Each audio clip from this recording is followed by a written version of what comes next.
Du journal, d'abord cette information, 5 groupes armés identifiés dans la province des Lituri ont signé vendredi 19 avril 2024 à Bunia en présence du vice-premier ministre, ministre de la Défense nationale et ancien combattant Jean-Pierre Bemba Gombo, un acte d'engagement marquant la cessation immédiate des hostilités dans cette province sous état de siège. Tout contrevenant au présent acte se verra sanctionné par les actions militaires ou judiciaires. Autre détail avec Maxime Macabou.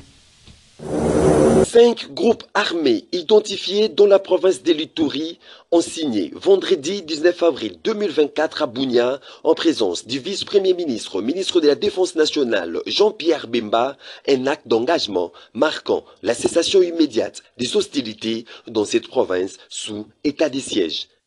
Nous, les groupes armés de l'Ituri, Codeco, FRPI, FPIC, Autodefense, IMAPI, réunis à date du 19 avril 2024 sous la haute responsabilité de son Excellence, Monsieur le vice-premier ministre et ministre de la Défense nationale, Jean-Pierre Bemba, prenons l'engagement de cesser immédiatement les hostilités dans les terrains de la paix.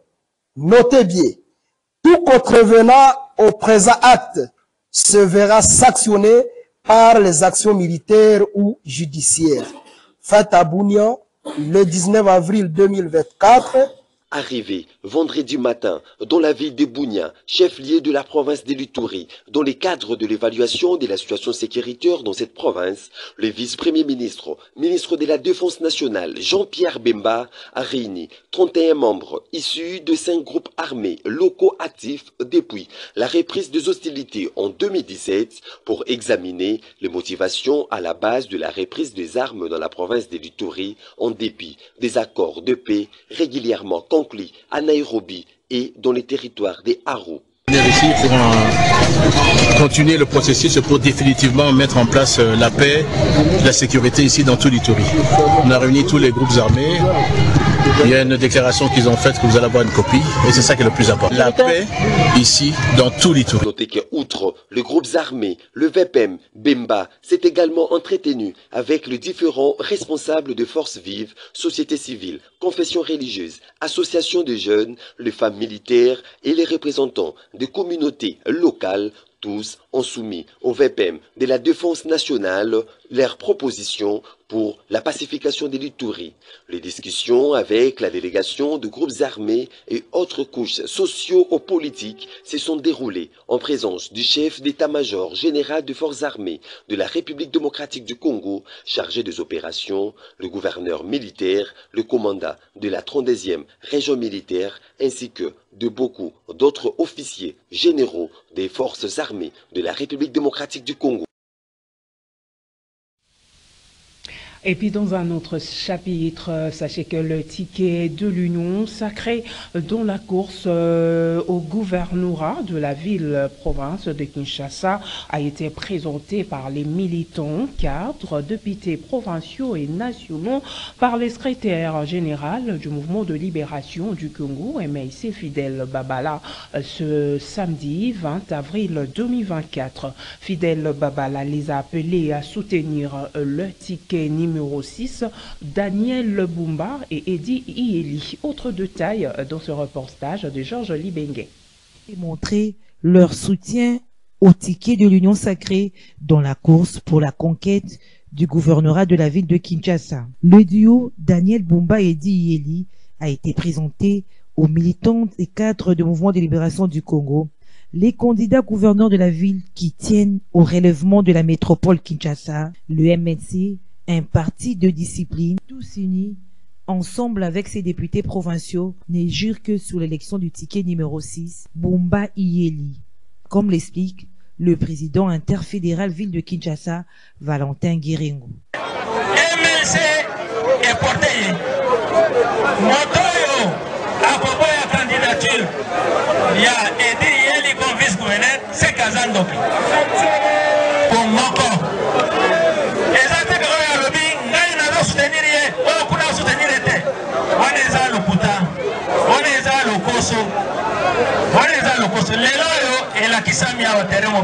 Présentant le candidat vice-gouverneur de la ville de Kinshasa, Edi Yeli Molangi, et son colistier Daniel Bomba, candidat gouverneur, le secrétaire général du mouvement de libération du Congo, Fidel Babala, n'a pas manqué de relever la qualité de celui qui a été depuis 3 cycles meilleur élu de Kinshasa. En 2011, quand on a eu l'élection, à Kinshasa, Edi Yeli a été le meilleur élu à Kinshasa avec plus de 30 000 voix. 2011 déjà. Ayeko, ça la sous élection en 2023, double passage.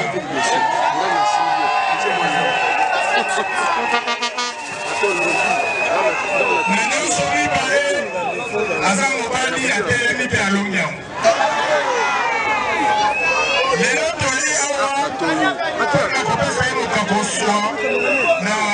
le président national a promis pour représenter MLC au conseil à Kennedy Bosson.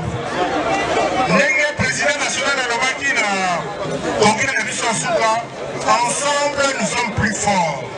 Il y a moi dit présence, il y a policier à Léawa, Toali, ni balé, to Kende, Bitumba, Oyo, il y a direction de la ville de Kinshasa. Et il y a la mission de l'île qui n'est pas longue. Je crois que le président recevra Ibango. Likindo et c'est l'équipe. MLC a capacité de la discipline. La Rosenga Bobeta Maboko, d'abord la mois d'Amdakou.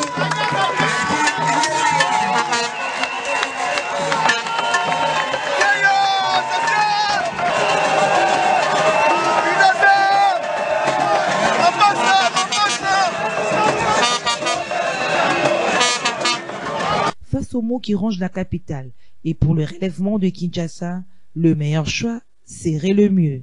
Et les duos Daniel Bomba et Yeli est les meilleurs.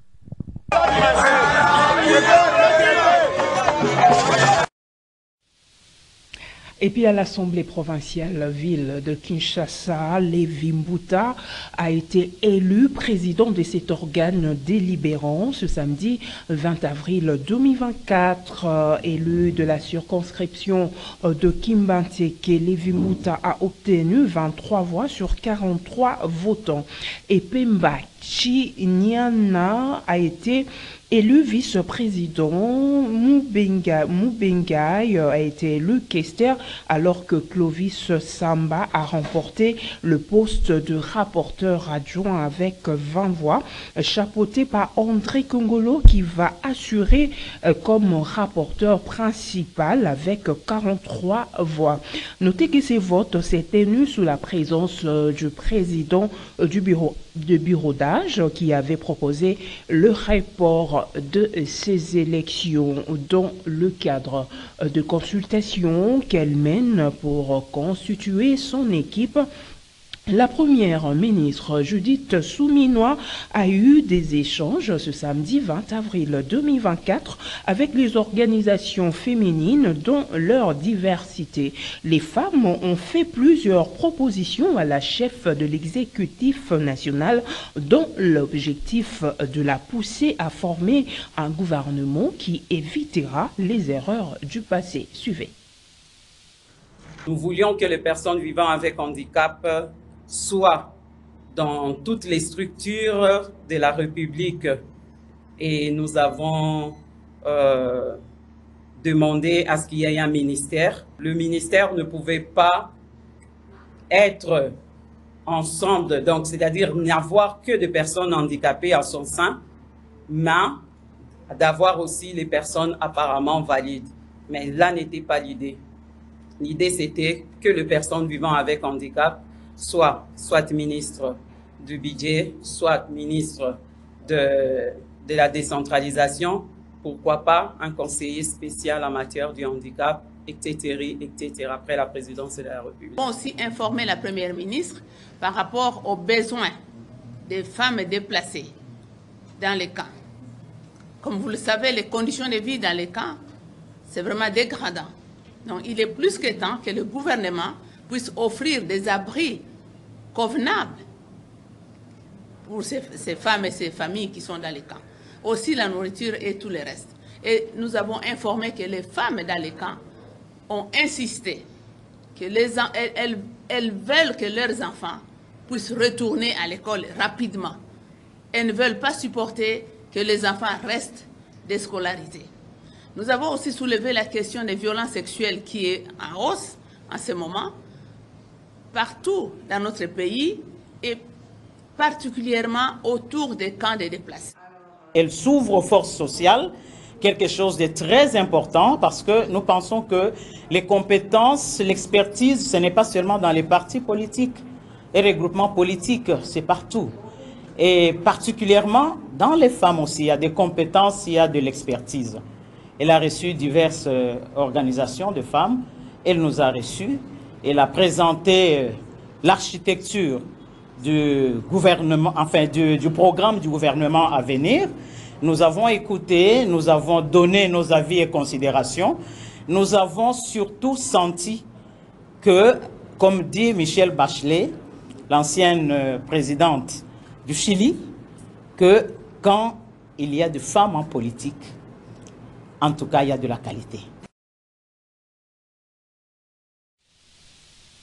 Le ministère des Affaires étrangères du G7, à savoir l'Allemagne, le Canada, les États-Unis d'Amérique, la France, l'Italie, le Japon et les Royaumes-Unis, ainsi que le haut représentant de l'Union européenne, condamnent fermement la reprise des attaques du M23 dans l'est de la République démocratique du Congo, expriment leur profonde inquiétude face au rapport du groupe d'experts sur la RDC concernant le soutien militaire étranger au M23 et les interventions militaires directes avec le territoire de la RDC, condamne tout autre soutien apporté au M23 et à tout autre groupe armé opérant en République démocratique du Congo, exigeant qu'il soit mis fin à ces soutiens ainsi que le retrait immédiat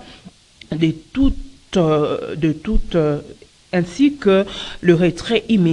toute présence militaire étrangère non autorisée en République démocratique du Congo. C'est, disent-ils, rester attachés au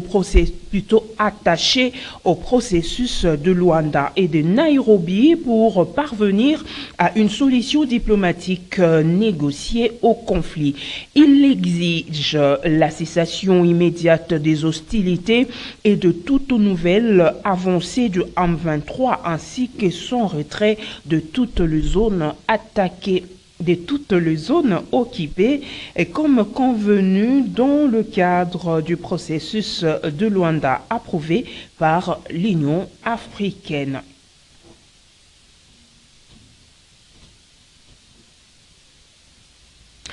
Des dispositions sécuritaires sont déjà prises par le service de sécurité pour barrer la route aux manœuvres de rebelles adeptes ISCAP qui voulait attaquer la ville de Béni. C'est ce qui ressort d'une réunion de sécurité à l'issue de laquelle tous les collaborateurs de rebelles ADF ont été dénichés et une mise en garde est lancée aux jeunes qui se font passer pour les Ouazalendo sous d'autres fois.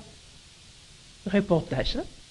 L'opération de traque de tous les collaborateurs des rebelles ADF ISCAP qui cause de sécurité dans la région de Béni continue sa faille. Le secteur opération Sokola Egrano a affirmé que plusieurs aspects qui donnaient force à l'ennemi ont été passés à Révi et les compatriotes qui servent de pisteurs aux terroristes ADF ont été dénichés, comme l'a expliqué le capitaine Douma Louchaï, porte-parole des opérations Sokola Aigle Nord. Le maire de la ville a réuni autour de lui les responsables de la question sécuritaire, que ce soit du côté de la police, ANER et aussi armée, pour analyser la situation dans son ensemble et trouver les mécanismes de solution. Nous avons non seulement mis en place certaines stratégies pour renforcer la sécurité dans la commune de Moulekera et ses environs, mais aussi à continuer à traquer ce qui donne la force à l'ennemi, c'est-à-dire les collaborateurs terre. Une mise à garde est lancée aux bandits qui se font passer aux Wazalendo, qui seront traqués au même titre que les terroristes ADF-MTM s'ils ne déposent pas leurs armes et se rendent au service de sécurité, car ceux-ci sont reconnus au Petit Nord et non pas dans les Grands Nord, comme a martelé le capitaine Tourma Louchaï.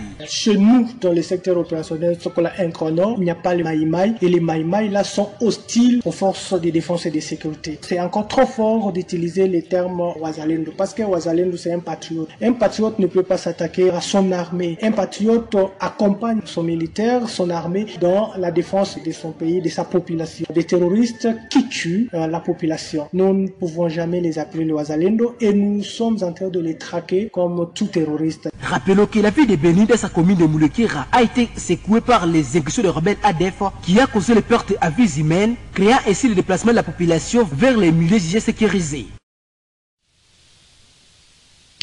Après la fermeture de base de la MONUSCO de Kamanyola dans le territoire de Walungu et Amsar dans le territoire de Kabaré, les camps de Bouniakiri occupés depuis 2024 par les contingents pakistanais a été remis aux forces armées de la République démocratique du Congo lors d'une cérémonie organisée dans cette partie du territoire de Kalébé, situé au pied du port national de Kaouzi-Biega, à 80 km du nord. À 80 km au nord de Bukavu. La MONUSCO se retire donc de sa base de Bouniakiri au sud Kivu. À Goma, au nord Kivu, les services de renseignement de la 34e région militaire ont mis la main sur un réseau des bandits armés qui terrorisent la population, un véritable coup de filet. Suivez.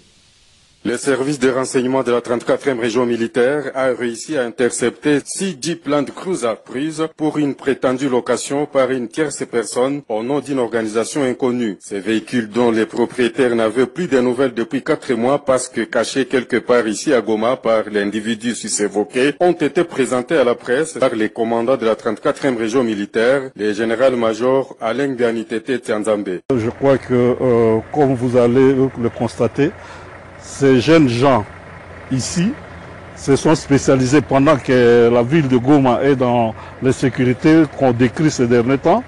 Ce sont ces jeunes gens qui sont un exemple de l'insécurité qui se passe dans la ville. Eux, ils s'adonnent à voler les véhicules des gens. Comme vous voyez tous ces véhicules-là, au total, il y en a 6. Et ce sont eux les voleurs de ces véhicules-là que nous nous sommes présentés aujourd'hui pour remettre aux propriétaires de ces véhicules-là. Un joli coup de filet de la part du service de renseignement de la 34e région militaire. Oui, ça fait plus de 4 mois que ces véhicules ont été volés et cachés. Et grâce à la vigilance de nos éléments, malgré que nous sommes engagés en guerre, nous sommes aussi engagés pour la sécurité des personnes et de leurs biens. Voilà la raison pour laquelle nous avons démantelé ces réseaux avec ces 2 malfrats. On est en train de pourchasser les autres qui sont en fuite. Mais voilà que le résultat est aujourd'hui là et comme vous serez témoins, on va les remettre à leurs propriétaires. Les propriétaires de ces véhicules retrouvés grâce à la bravoure des agents de l'ordre louent la qualité du travail abattu par ces derniers. L'un d'eux s'exprime. Le sourire, c'est simplement parce que il n'y avait plus d'espoir de retrouver ces véhicules. Mais aujourd'hui, comme vous pouvez le voir, nous sommes contents du fait que nos services militaires, spécialement les renseignements militaires, ont permis de démanteler ce clique de malfaiteurs. Et voici 4 mois que nous n'avions plus de véhicules et aujourd'hui, notre véhicule est de nouveau avec nous. Pardon, justice à présent, le colonel Longo Pekpoa Ngaga hausse le ton pour dénoncer l'usurpation de sa propriété attribuée à tort au général Baramoto. Avec documents et jugements à l'appui, il affirme haut et fort que le port dit Baramoto lui appartient, d'où demande-t-il que la justice soit faite. Autre détail avec Gisèle Etoko et Onésime Tingane. azwaki poro ndenge nini Le colonel Longo Bekpoanganga ne demande qu'une seule chose, qu'il soit rétabli dans ce droit. Le port qu'on attribue à tort au général Baramoto lui appartient. Il en détient tous les documents qui les démontrent à suffisance. Le colonel Longo a acquis cette propriété numéro 63/88, plan cadastral de la Gombe, depuis 1988. C'est par de moyens frauduleux que ce port lui a été ravi par le général Baramoto, dit-il. Baramoto fait la publicité pour Baramoto. Ce port ne lui appartient pas. Voilà le jugement rendu en 93 en ma faveur. Et on a barré le dossier de sa mère. Sa mère devait me payer une certaine somme. Je n'ai pas demandé. Deuxième jugement, c'est 2005. Mais comment se fait-il que Baramoto prétend que ce port lui appartient? Ce port n'appartient pas. Il fait la publicité pour mettre dans la tête des gens que ce port lui appartient, il est le propriétaire, mais c'est faux. Je ne lui laisserai pas mon port. Une douzaine de Congolais, les premiers, prendre les biens des gens, les faibles. Alors moi, cette fois-ci, je veux que l'État mette sa tête tranquille et me retourne mon bien. L'affaire est devant le cours des tribunaux depuis 1992 et plusieurs jugements ont donné raison au colonel Longo Bekpoanganga, explique son avocat, maître Freddy Maombi Mayoko. Et cette parcelle est querellée devant les cours des tribunaux depuis 1992 dans une cause qu'il opposait à Madame Kandolo, mère du général Baramoto. Et le tribunal de grande instance de Kinshasa-Gombe, saisi du dossier, avait rendu un jugement qui annulait le certificat d'enregistrement délivré irrégulièrement à Madame Kandolo sur la parcelle 6388 pour reconnaître comme le seul occupant légal, le seul propriétaire, M. Longo, le colonel Longo. Malgré les décisions de la justice, la grande question se pose. Pourquoi le colonel Longo jusque-là n'est pas remis dans ce droit? Son épouse, Bobo Thérèse, interpelle les autorités du pays.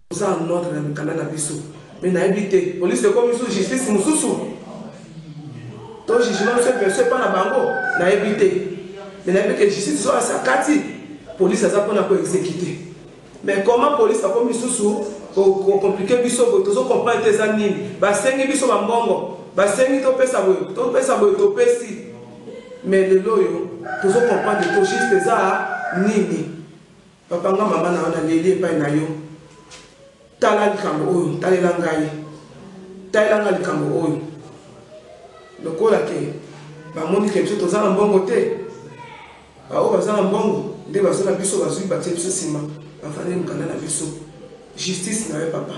La justice élève une nation, dit-on. Dans un État qui se veut de droit, les Congolais ont droit à une justice juste. Parlons sport à présent avant de nous séparer. Pas de vainqueur entre le TP Mazembe et Al Ahly d'Égypte en quart de finale aller de la Ligue des champions de la CAF ce samedi 20 avril 2024 malgré une domination congolaise. C'est sur un score nul et vierge. Se sont séparés les deux équipes avant le match retour la semaine prochaine au Caire. Autre détail avec John Moukadi. C'est une bonne opération qu'a réalisé Al Ahly sur la pelouse du tout-puissant Mazembe en cette demi-finale à l'île de la Ligue des champions de la CAF. Les Égyptiens ont désormais un léger avantage avant les matchs retour vendredi prochain au Caire. Au-delà de la frustration, des leçons sont tout de même à retenir côté Corbeau de Lubumbashi. Les hommes de la Mindiaï ont bousculé les clubs les plus titrés du continent dans un stade archi-cambre, et c'est malgré un 11 de départ à ce gène, avec un manque d'expérience du haut niveau continental sur certains postes et avec l'absence du capitaine Kevin Mondeko. 16 tentatives au total, assorties des 63% des possessions des balles. C'est une domination stérile pour l'équipe chère à Moïse Katumbi Chapoui. Match nul, balle au centre, rendez-vous le 26 avril, même si les Congolais seront devant un public étranger, les Corbeaux peuvent encore espérer faire la différence comme c'était le cas en quart de finale face à Petro Atlético de Luanda.